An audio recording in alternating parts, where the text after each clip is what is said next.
All right. Hi, I'm Amanda Morrell with interest.co.nz, and we're here with a double shot interview. I'm speaking today with Peter Townsend. He's Chief Executive of the Canterbury Employers Chamber of Commerce. Yep. Have I got that right? It's a bit of a mouthful. Yep. Peter's going to talk to us, give us a wrap of what's going on in Christchurch, how businesses are coping, where they're at, and how to go forward. Peter, just before we came on camera, you said people need two things: hope and certainty. Yep, certainty and hope. People need to know what is going on, they need to know the framework they're working in, and they need a future. And I find that when I'm talking publicly, if I exude some hope, it has an amazing impact, a lot of feedback. It's infectious. Yeah, absolutely. Well, people are looking for it. They need it. At the same time, you've just shown me some aerial photos. We've got buildings twisting, sloping.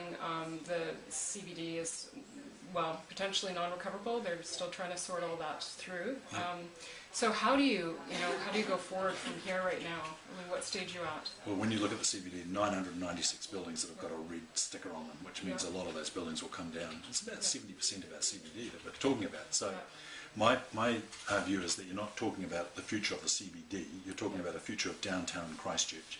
Downtown Christchurch is going to look completely different to the CBD. And in fact, what we're seeing already is we're seeing commercial concentration out in the suburbs, so various villages that are cropping up, and we were just talking about Tower Junction and that Addington area. There are a lot of businesses that have shifted out to Addington.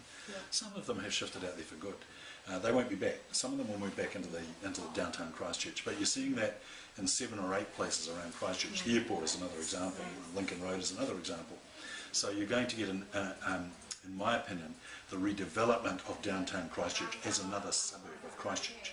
And so it won't be the CBD, it'll be downtown Christchurch, and it will have high quality housing, it will have high quality low level accommodation, it'll face the river, it'll be green, it'll have high quality retail and businesses and hospitality sector, probably an educational institution. If I have any say in it, a centre of excellence for for medicine, so with training and primary care and secondary care all combined in the central city. So a huge opportunity, but a long time frame. I mean, probably next 2 years getting the CBD sorted out, years 2 to 6 rebuilding it, and 6 to 10 regrowing it, and it won't be central business district, it will be downtown Christchurch. When you talk about having a vision for this area and going forward, and there's been lots of interesting proposals bandied about, how do you work within that sort of vision? As my understanding is that it will be up to individual business owners to work through with their insurers what's the fate of that particular site. So when you talk about remapping that area in a collective sort of framework, does it not come down to those individual relationships with the insurers and the commercial operators within the specific areas that have been affected? Or yes, it will. Yes, it will. But in my opinion, we've got to start thinking laterally about this. I mean, the CERA, the Government Earthquake Recovery Authority, has incredible powers. They can buy land if they wish, and they can buy it at current market value, not a pre-earthquake value. So to me, that's the backstop. I mean, if you want a big stick that the government could use, that's it. They can walk in and buy blocks if they want to, if they want to get involved in some sort of holistic redevelopment. I don't think that's the answer though. I think the answer, my preferable answer, would be what they've done in Kobe after the Osaka earthquake, the Kobe earthquake. They actually got property owners together block by block, and they said, well, your property isn't worth a lot, that little piece of land, but as part of a block, if you holistically redevelop that block, it can be worth something quite special. So why don't you relinquish your property rights and take a shareholding in the block, and we'll rebuild the block together. And that's what they did. And I think there's an opportunity there for Christchurch. I think we could do that block by block, or maybe the whole of the red zone of the CBD, which has been effectively destroyed. We need to look at it from a completely different perspective, and it may be that it's better for property owners to take a share in some sort of entity that will take the CBD forward, or the downtown Christchurch forward, than to have a quarter of an acre of land that with a tilt slab on it that doesn't really fit into any overall plan and has little value. It's interesting. And do you have any other model other than Kobe to kind of work off if you're talking about going forward with that kind of a... We're playing around with various sort of Christchurch-centric models at the moment, but I think the Kobe example is a very good example of how you get over a massive problem and work together towards some form of holistic solution. And I think that's what we need. I mean, the two real fears I have for downtown Christchurch. First one is capital flight. That people take their money and run. The building's dropped, they get their insurance payout and they go because it's just all too hard to work on Christchurch. And the second one is that we have very patchy redevelopment of the city. So, I wasn't kidding when I said a tilt slag goes up somewhere and someone decides to build a car park somewhere else and they put up some cheap retail somewhere and it just ends up in a mess. Well, our grandchildren will kick our graves if we let that happen. I mean, this is an opportunity for the next 150 years of the city. And if you look at the last 150 years and you look what our forefathers laid down for us, we've now got the opportunity, whether we like it or not, we've got the opportunity to lay down the next 150 years. And if you were rebuilding Christchurch from scratch, it was just a clean sheet of paper, you wouldn't have a highly concentrated concrete jungle CBD. You would have your commercial activity and your service activity and your retail activity integrated throughout the community. And downtown Christchurch will be a park-like, very green, river-facing suburb of Christchurch with a fantastic future. And that's the vision. I've heard you talk about, well, there's several figures that have been bandying about, but I heard you say it's going to a $30 billion problem. Yep. Where are we going to, who's going to resource this? Well, a lot of that is private sector money, and a lot of that is insurance money, and that will come through. Government has to support it, local government has to support it.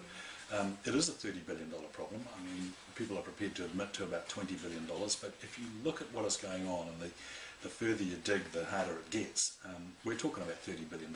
Now, what my interpretation of that is that we've had huge destruction to our balance sheets, whether it's your house, your business, or your community. The equity has been seriously compromised. But we're going to have a big injection of cash. And the opportunity for us is to convert that cash into rebuilding our balance sheets, whether it is your house or your business or your community. And that's the challenge ahead of us. That's the opportunity. The opportunity is that to have Christchurch as the construction capital of New Zealand for the next 10 years, to work together holistically to create a city that is forward-facing for the next 150 years, so that my grandchildren can say, yep, they had it all around their ears, but they got up, they got going, and they did a good job. So what's your first priority here? You talk about capital flight. Is that what you're trying to address with this business recovery operation? Very first priority is survival. Very first priority is survival of businesses. And we're still in that phase. Second priority will be recreation of businesses. And then recovery, then rebuild, then regrowth. And different businesses will do that at different rates. But as part of that recreation of business, capital flight and the avoidance of capital flight and making this an attractive prospect for commercial investment is a real challenge to us and something that we need to embrace. When you look at where we're heading, it's going to be a city with different economic drivers. It's going to be a city with different labour dynamics. Not bad, just different.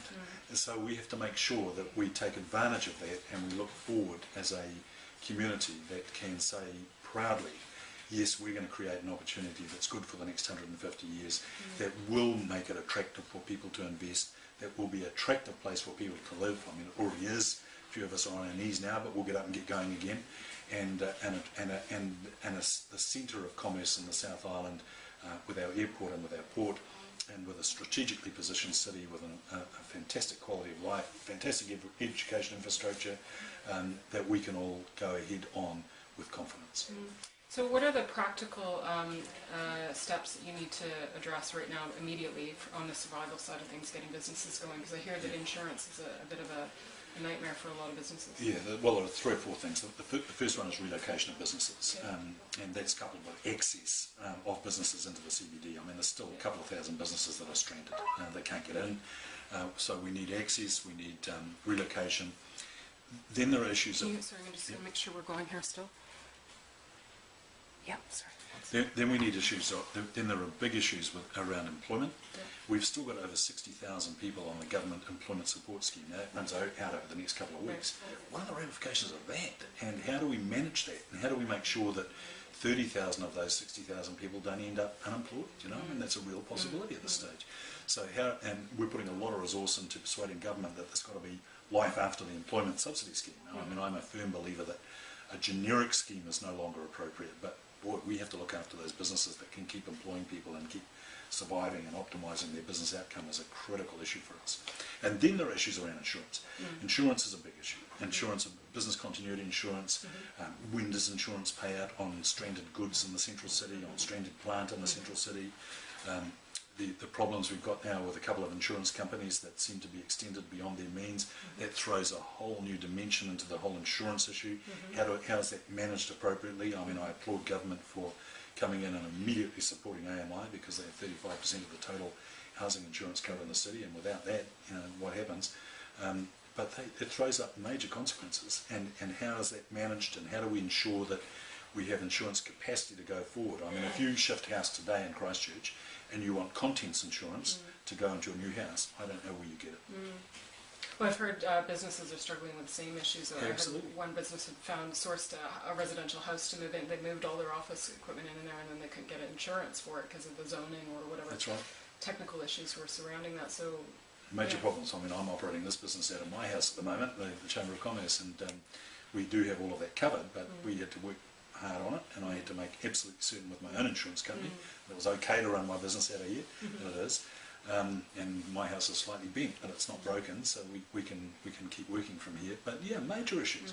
And then of course there are issues which have social consequences of people being dislocated from their normal place of work and getting around. I mean, you'll know that the city is gridlocked between 8 in the morning and 10 in the morning, and from about 3 in the afternoon till about 6. It's just hopeless, and that's a really important economic issue to get the city, to get traffic flowing again, so that we can get the city moving again. I mean, obviously there are a lot of people doing things because they're all moving around, but we've got to make sure that we're not all spending half of the day, every day, sitting in our cars. Do you have any indication about the numbers of people that actually return to the city, and what's the sort of sentiment you've been able to gauge about their intentions to stay long term, either as a resident or those with businesses? Yeah, we've been part of a CEOs group which has been run locally with 150 CEOs, and they've just recently surveyed their employees, which are a significant part of our total workforce. There's only a couple of % of employees that don't want to stay in Christchurch. I reckon we've lost probably 10,000 people out of the city. I think some of those will come back, some of them won't. But I also think that with the reconstruction that has to take place in the city, we'll get net population growth. People still love the city, and people still want to stay in the city. They want to be safe, and they want to be involved in an economy that is continuing to grow. I guess it's beholden upon us as leaders of the city, and certainly from the Canterbury Employers Chamber of Commerce perspective as a supporter of business, to make sure we deliver on both those counts, to make sure that we have a safe working environment for people, safe living environment for people, and a business activity that can support them living here and enjoying what we've got in Christchurch. Okay. All right. Peter Townsend, thank you very much for your time. Peter is the Chief Executive of the Canterbury Employer Chambers of Commerce, and this has been a double shot interview with Interest.co.nz.